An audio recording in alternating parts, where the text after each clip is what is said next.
on the health of its nation. And I want to commit tonight, because this is my first public gathering since the president assigned me these duties. I want to commit to the people of Kenya, just like I did in my 19 years public service. I will not work for myself.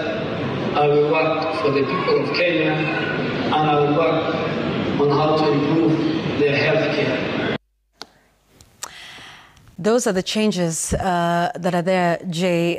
Quite the entree for Aden Duale in health. That's a big one. And a move for a CS who was termed clueless by one publication in the country. True. Aden Duale has made the rounds in the cabinet corridors, and landing at the health docket, I'd be tempted to say it would be baptism by fire for him, going by the challenges that exist in that ministry.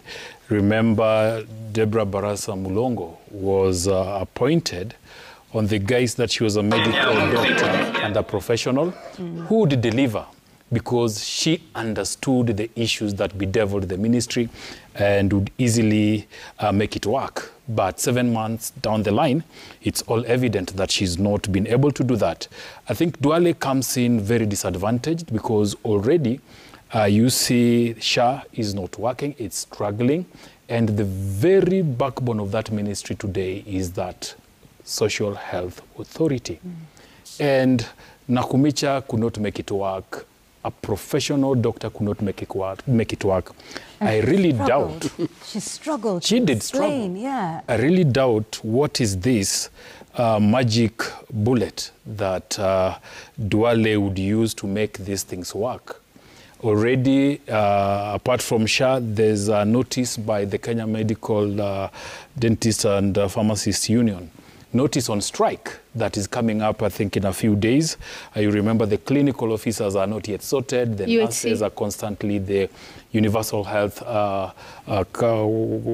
workers are constantly in the street. So I really don't think that the Aden Duale that we've covered and known over the years have got that silver bullet that will turn it around. I highly suspect that things will remain same as they've been. But maybe because as a politician, perhaps where Deborah Mulongo didn't have that experience in politics and tackling, difficult subjects and being able to explain your way around these issues, maybe in that way, because, I remember seeing her before the Senate. There was a Senate committee, and my word, it was painful. I kept hoping that, the ground would open up for her because it was difficult for her to explain some of these things. Again, remember, Yvonne, it is he can defend it better, I don't know. The backbone of that ministry are the technocrats.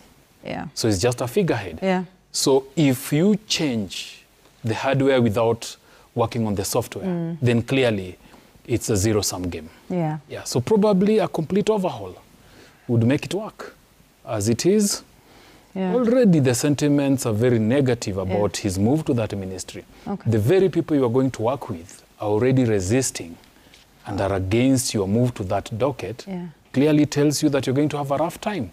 You might bulldoze as a politician, but it's just thumping the only way out for this administration. Don't mention overhaul. You might give somebody ideas. Let's talk about for more changes. We still need to breathe and process. So we will advise. We will advise. I like that one. But another place where there's been quite a bit of back and forth is the church, Jamila, or shall we say the religious bodies. Yes. And this past weekend, the National Council of Churches gave a series of guidelines as to how politicians will engage and interact on the pulpit, if at all. It's actually called Guidelines on Ministering to Political Leaders. Even this issue of political leaders on a pulpit and talk politics in church. And give money. And give money has been a big issue. We've talked about it previously. In fact, huwa ina flare up wakati wa campaigns za uchaguzi, and then inapunguka kidogo, and then it comes up again. But these days, you are permanently on campaign mode. So politicians wako kanisani kila Jumapili. And we've talked about how unfair it is to the congregation. Maybe you're standing there, and I don't support you. I don't support you politically. I don't support the political party you prescribe to. But there you are, unakuja kutuzungumzia. So you're inconveniencing the poor who've come there for hope. You know, people go to church kwa sababu wanataka kile chakula cha moyo, unataka kwenda kuabudu, you know, it's the end of the week. But then now, of course, politicians have been misusing the pulpit, and that's why NCCK had to come up with guidelines on ministering to political leaders. I'll just read the first three. One is politicians are welcome to attend the church for worship, like all other members who are non-politicians. So, wanasiasa kujeni kanisani. Number two, the sacredness of the altar should be maintained by only allowing worship practices. So mahubiri, pale, and all that. Number three, the clergy should provide guidance to politicians who attend church-led functions to prevent politicking. And then, number four, politicians should be encouraged to address people or media outside the worship sanctuary. So kama mnataka after mkutano, mwekea microphone kwa uso, mnataka kuzungumza na wananchi, you can do it outside church. Yvonne, I don't know, for me naona kama this is just preaching to watu ambao hawasiki. The intentions are good, Yvonne, but does this mean that this will continue, that in churches, the pastors or the bishops who are there will stop politicians from speaking? Especially mtu akuja kupatia milioni 20 utamkataza azungumze. So even I think it's a good idea to try and make sure that the church is what it's supposed to be, which is mahali ya kwenda kuabudu na mambo mengine nje. But I don't know if it will be sustained. Yeah, let's listen to Kimani Ichung'wah on exactly that. Bishop, let me tell you, I'm an accountant.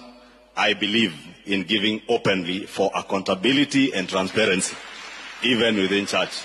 It is up to me as a Christian to choose how to give, and I will choose to be giving openly.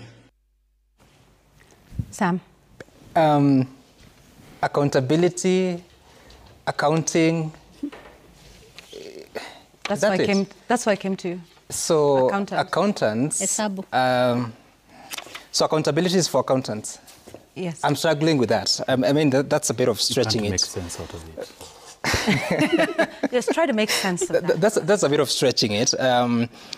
Accountability, even people who are not accountants are supposed to be accountable for their actions, and you can't count actions. And accounting is about accounting. But I think it's so unfortunate that we've gotten to this point that an umbrella body like NCCK has to sit down. Imagine that boardroom and the meeting that they held to come up with these guidelines. How many are they, Jamila?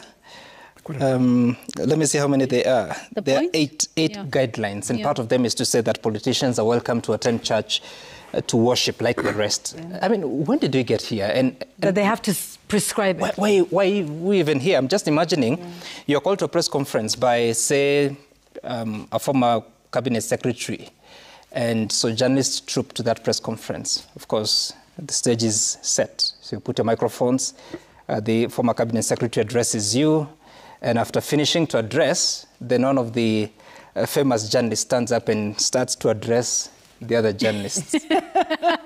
Now, what is that, honestly? Because this is what is happening. That's what it is. That's a great analogy. Attend a church service. Yeah. The clergy will lead the service, or mass in the case of Catholic. After the mass, there's usually, depending on the order of events, there's an opportunity for announcements. Yes. And announcements are supposed to be announcements for the congregation. Yeah. Not to come and greet people and tell them how far you are with a certain road project or a certain water project. Those are for different occasions. Yeah. For the church to have to come to even prescribe how things are supposed to be done, even agreeing that they will be acknowledging the politicians that are present. Surely, what is this? Yeah. I've heard of many politicians who are saying that they are emulating former President Mwai Kibaki. Mwai Kibaki was a Christian. He went to church at Consolata Shrine. I attended some of those masses that he attended. And not a single moment did I ever see him, for the short time that I witnessed him, standing up to address the congregation or even to wave at the front. That never happened. And I remember speaking to a former chairperson of the team that managed the parish council at Consolata, who has watched Mwai Kibaki when he was minister, vice president, minister again, member of parliament again, and eventually president. And not a single moment did he stand up to greet the congregation, even when he was president. And after Mass, he would walk out. Go in peace like the others. Indeed. Yeah. To serve the Lord. And on his way out, you'll see some young children running after him to go and say hi. Young children to say hi to him. Yeah. And then occasionally you'll see the priest who was coming from Mass also saying hi to him and bidding him to have a great day. If you're to copy, because many politicians, many have said that they want to copy Mwai Kibaki, how about copying what he did when he was a leader who attended church services? We shouldn't be at a point that we're actually arguing with the clergy to a point of questioning how they are doing their own things, sort of insinuating they're incompetent to give the sort of service they give and the sort of words that they utter during services and Mass. Well, it's interesting that you say that because they have been forced to actually say that. Let's listen to Archbishop Jackson Ole Sapit on barring politicians from the pulpit. This is what it has come to, that they are now forced to defend their decisions. Yeah, we will still do the same because we want what happened in the worship and sanctuary to be respected, and other communication will be given out there because it will not be part of worship, it will be communication to the nation. In the Anglican Church, we can do peace crusades outside because you don't know when the slip of the tongue happened. Actually, speaking of a slip of the tongue, I do remember doing my take here many years ago about some female politician who went on the pulpit. You remember, Jen? I remember. And she spewed all manner of expletives on the pulpit. So he's not too far off the mark. Yeah, and look, Yvonne, I think this is a desperate call for a conversation on values. What is the right way? What is the Kenyan way? Is this really how it should be? Should we have a government, a political community, having an argument with the religious community on what Sunday should look like? Honestly, I don't think we've ever been here. There's not been a president that has had this kind of conversation with the church, with the religious community ever before. And you know, the country is only on its 5th president. And I think for the political leaders, they should be careful with the impression they are creating that for them, they are pushing a culture of everything goes, anything goes. Anywhere. Anywhere. Everywhere, yeah. And so if you want to stop in a marketplace, pop out of your sunroof and address a rally, you do that because you can. Now, if you want to go to church and you donate, you want to address the church, you can do that because you can. I think we are having a very, very dangerous kind of trend. And if you remember last year when the Gen Z protests were in its height, it took younger generations to sort of prick the conscience of the current generation of adults that some of these things are not in order. Do we remember the young people that went to the Holy Family Basilica with flags and saying, let's make the church a church again, not a political pulpit? We are on a very, very dangerous trend. And you know what? Something else that we should actually be careful about is our neighbors are watching. Forget even about our neighbors, but the younger generations are watching, and they're watching and wondering, is this what we constitute? This conversation about donations is honestly not necessary. Nobody has been stopped from donating. Donate as much as you can, but the church is saying, can you do it in a, how do I call it? A quiet way, civil way. It's not a show-off. It's not a political show. That's all they are saying. Because the church is also questioning where some of this is coming from. And I think if we were to give this topic the depth it requires, you will find that a lot of things that happen in those churches is not actually anywhere near the religious. It's not. Do we talk of money laundering in churches? It's true. It happens, where money is given for purposes other than heavenly.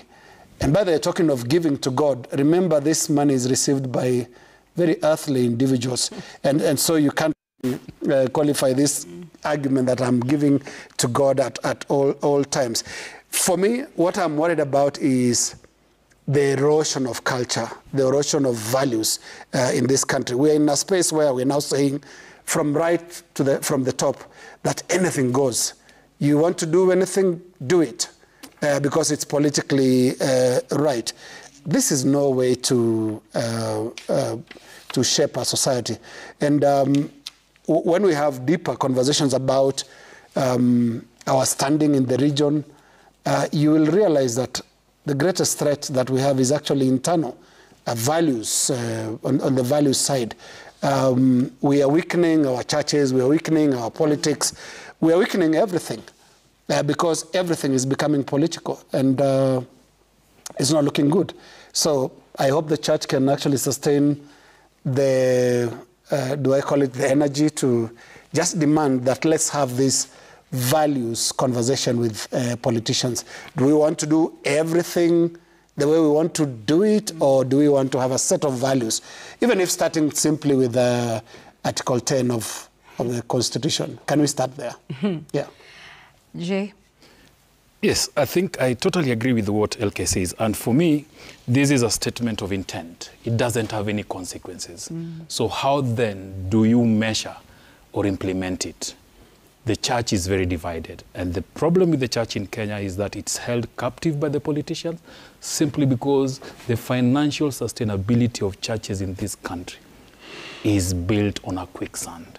So politicians are the gravy train that sustains most churches. And that is why this statement by NCCK will really not hold. It won't. Okay. Wazungu sema time will tell. Yeah. Yeah. Only time will tell. Only time will tell. No, this Sunday will tell. This, yeah. Oh, to say that mbali. Absolutely. Yeah. This Sunday. This Sunday. Yeah. That time is, very soon. In a couple of days. Yes. So, Jamila, that time is also telling. Nataka utumalizie.